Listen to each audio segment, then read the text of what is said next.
অপমানিত হৈছোঁ মুঠৰ ওপৰত। এই চান্দমাৰী বিহুত প্ৰথমবাৰ মই গান গাবলৈ আহিছোঁ, এয়া ইমান অপমান কৰিছে। জিন্স পিন্ধাটো ইমান ডাঙৰ কথা নহয়।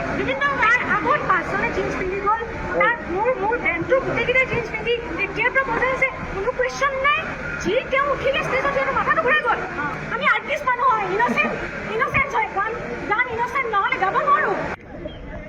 দুজন মানে মাতিবা, দুজন মানে এইটো কৰিবা, তোমালোকে কৰিছা কি এইবোৰ? এতিয়া সীমান্ত ঠাকুৰীয়াক বিচাৰি আছো, আমি গোটেই ৰাইজে বিচাৰি আছো যাতে ৰাজহুৱাকে ক্ষমা এটা খোজে। তেওঁ নাই, কিন্তু পলালে। এতিয়া তেওঁ নাই। বাকী কমিটিখিনি কোনোবা ভালো আছে দেই, তেওঁলোকে কৈছে যে আমি অন বিহাফ অফ হেৰি আৰু চান্দমাৰী বিহু কমিটি, তেওঁ কৈছে এইবিলাক ভাল মানুহ কমিটিৰ, কিন্তু তেওঁ নিশ্চয় ভাল হ'ব পাৰে। এতিয়া মদ্যপান কৰি পেলাই তেওঁ গম নাপাই চাগে, হোচতে নাই। এইটো কাম কৰিব নালাগে ন।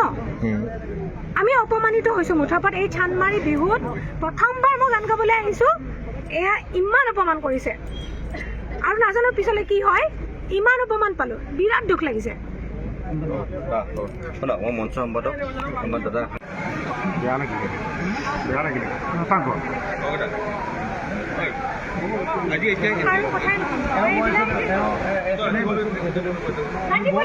কি হ'ব? আপোনালোকে এইবিলাক কৰি থাকিব ৰাতিপুৱালৈকে থকা। আপোনালোকে এই অৱস্থাটো কিয় কৰি দেখকচোন। ধুনীয়াকৈ বিহু চলি আছে, বিহুত শেষ হ'ব দিয়ক। আপোনালোকে ধুনীয়াকৈ অতিথি চাব আহিছে, বহি আছে, কিহৰ কাৰণে ষ্টেজত মাতি দিলে? অপমান কৰিবলৈ। তেওঁ গৈছিল নেকি ষ্টেজলৈকে?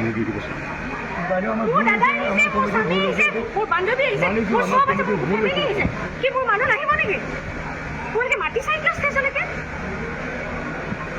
এই গামোচা পিন্ধাইছা কিয়? তাৰপিছত অপমান কৰিবলৈ এনেকে ক'লে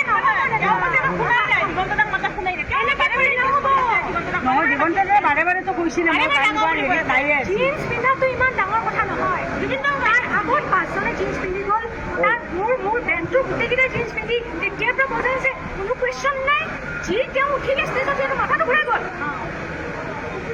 তাৰমানে অকণমান কৰিমেই আজি বিশ্বাস কেতিয়া হবে কৰা উচিত।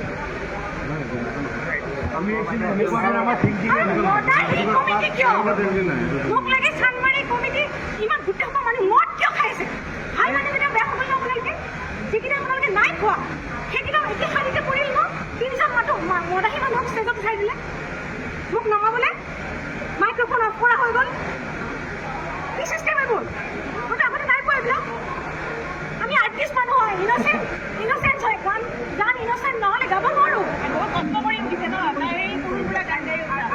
ইনচেঞ্চ নহ'লে গান গাব নোৱাৰোঁ।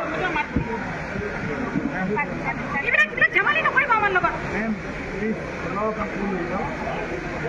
বাকী একো বস্তু লোৱা নাই। মই এই গামোচাখন নিজৰ কাৰণে লৈছোঁ, বাকী একো বস্তু নালাগে আপোনালোকক।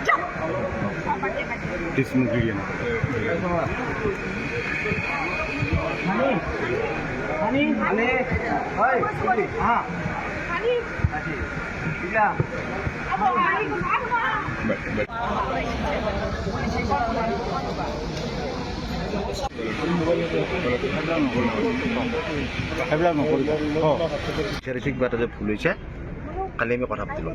হ'ব, ঠিক আছে।